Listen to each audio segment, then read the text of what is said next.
Pilot জেনে ছিলেন তৌকির, বিবাহ করেছেন মাত্র 6 মাস আগে। বাড়িতে সুন্দরী একটা স্ত্রী, 6 মাস আগে বিয়ে করেছেন, স্ত্রীকে সময়ও দিতে পারে নাই।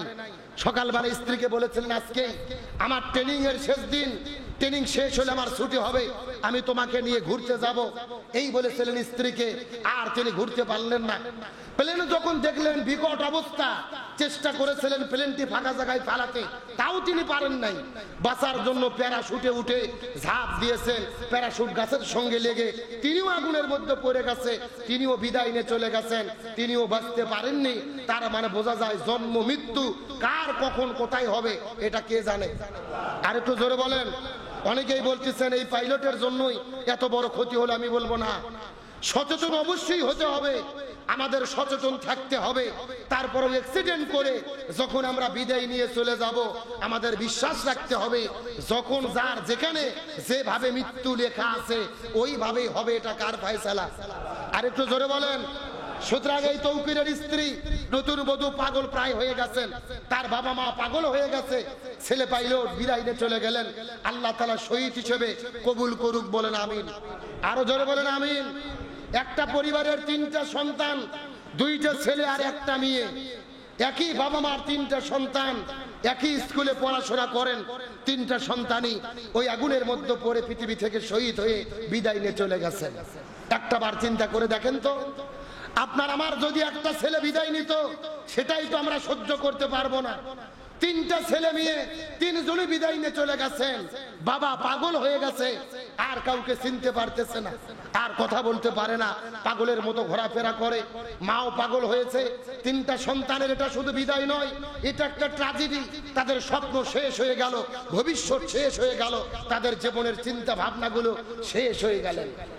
যারা আহত আছে, অসুস্থ, হসপিটালের বেডে কাতরাচ্ছে, আল্লাহ তাআলা তাদেরকে দ্রুত পরিপূর্ণ সুস্থতা দান করুক, সকলে বলেন আমিন। তাহলে বলতে চাচ্ছিলাম, হোসেনকে বিদায় করার পেছনে সবচেয়ে দায় কয়জনের?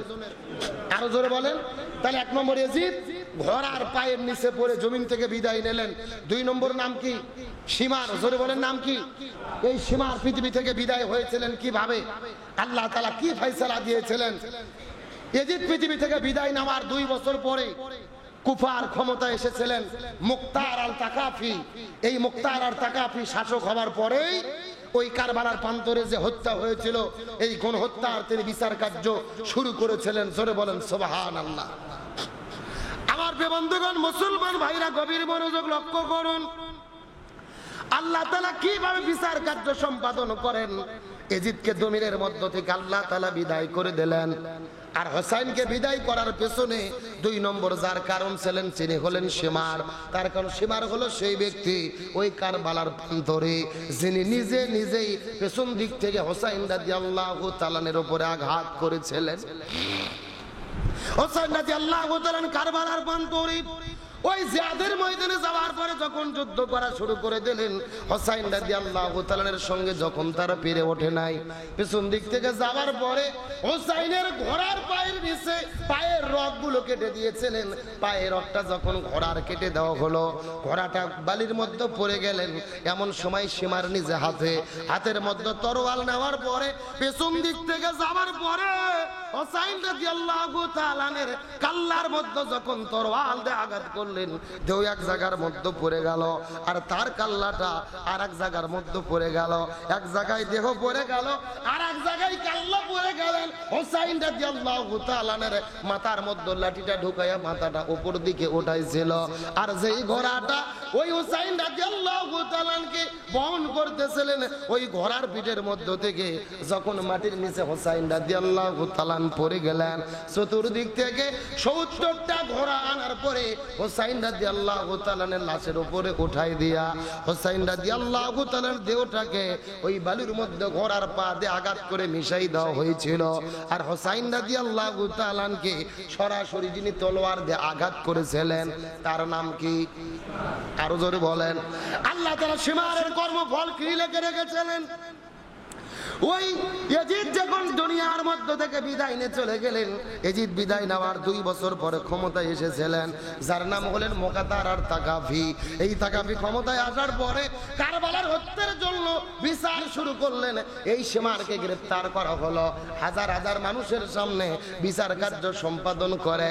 এই মুক্তার আর তাকাফি হাতের মধ্যে তরোয়াল নেওয়ার পরে হোসাইনকে যেইভাবে সীমার এই দেহ থেকে কাল্লাটা আলাদা করে ফেলেছিল, শিরচ্ছেদ করে ফেলেছিলেন, একই রকম ভাবে মুক্তার আল তাকাফি হাতের মধ্যে তরোয়াল নিয়ে এই সীমারের কাল্লার মধ্যে আঘাত করে তার দেহ থেকে কাল্লাটাকে তিনি আলাদা করে ফেলেছিলেন।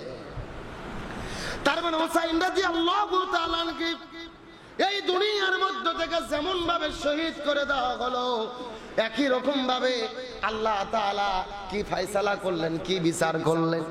এই মুক্তার আল তাকাফি তার দেহ থেকে কাল্লাটা আলাদা করে ফেললেন। আলাদা করে ফেলার পরে ওই দেহটা জমিনের মধ্যে পড়েছিল।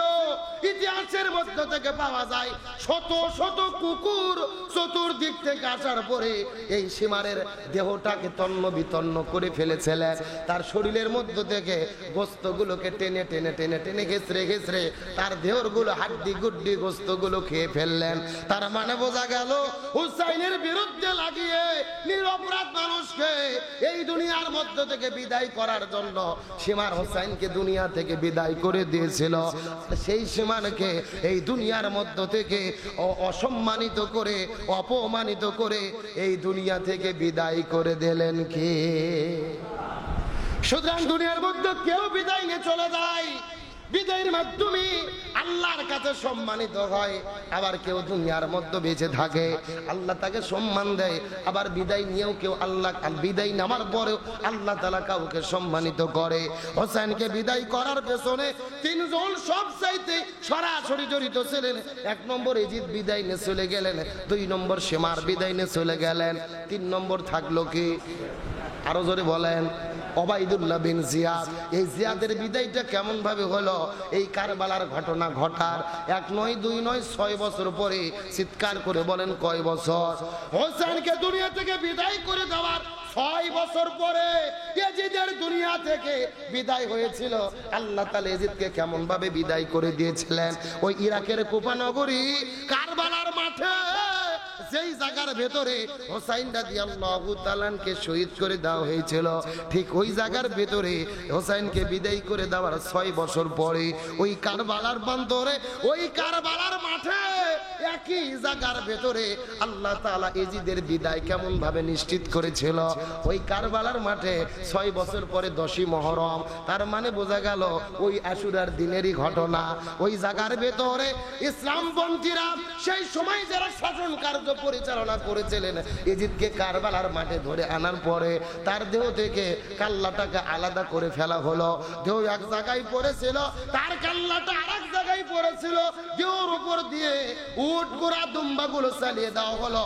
আর তার মাথার মধ্যে লাঠিটা ঢোকায়া যেই রকম হোসাইন রাদিয়াল্লাহু তাআলা এর দেহটা ওই দামেস্কে পাঠানো হয়েছিল, তার মাথাটা দামেস্কের মধ্যে পাঠানো হয়েছিল, ঠিক একই রকম ভাবে ইয়াজিদের মাথার মধ্যে মুখের মধ্যে লাঠি ঢুকায়া তার মাথাটা দামেস্কের মধ্যে পাঠিয়ে দেওয়া হলো। তার মানে বোঝা গেল হোসাইন রাদিয়াল্লাহু তাআলা হকের পক্ষে ছিলেন, রাসূলের পক্ষে ছিলেন। এই দুনিয়ায় দিন কায়েমের পক্ষে থাকার কারণে এই দুনিয়ার মধ্য থেকে শহীদ করে বিদায় করে দেওয়া হলো। তারপরে মাত্র 6 বছর পর্যন্ত তার হত্যাকারীরা জমিনের মধ্যে অবশিষ্ট ছিল। 6 বছরের ভেতরে আল্লাহ তাআলা সবাইকে দুনিয়ার মধ্য থেকে লাঞ্ছিত করে বিদায় করে দিলেন। যারা বিদায় করে দিয়েছিল তারা জমিন থেকে বিদায় নিয়ে চলে গেছে। পুরো জমিনের ভেতরে মানুষের কাছে তারা ঘৃণিত হয়ে থাকবেন, মানুষের কাছে তারা অপমানিত হয়ে থাকবেন। কিন্তু দুনিয়ার ভেতরে হোসাইন রাদিয়াল্লাহু তাআলা দিন কায়েমের জন্য, ইসলাম কায়েমের জন্য দুনিয়াতে জীবন দিয়ে দিয়েছিলেন। হোসাইন বিদায় নিয়ে চলে গেল, কিয়ামত পর্যন্ত হোসাইনের সম্মান ভালোবাসা মানুষের অন্তরে অন্তরে টিকিয়ে রেখেছেন তিনি কি? আরো জোরে বলেন।